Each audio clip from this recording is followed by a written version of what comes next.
दादी सही कह रही हैं क्या?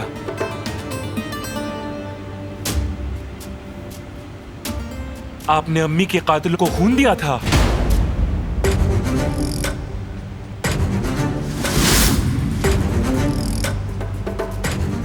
आप ऐसा कैसे कर सकते हैं भाई? आप उन्हें जिंदा कैसे रख सकते हैं जिन्होंने हमारी मां की जान ली थी?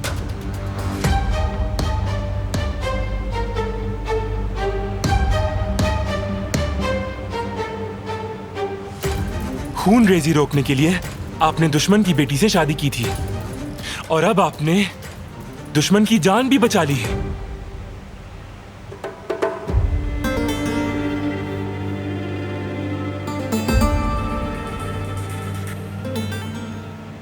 हम पे किसी का खून उधार नहीं है भाई, लेकिन उन पे है।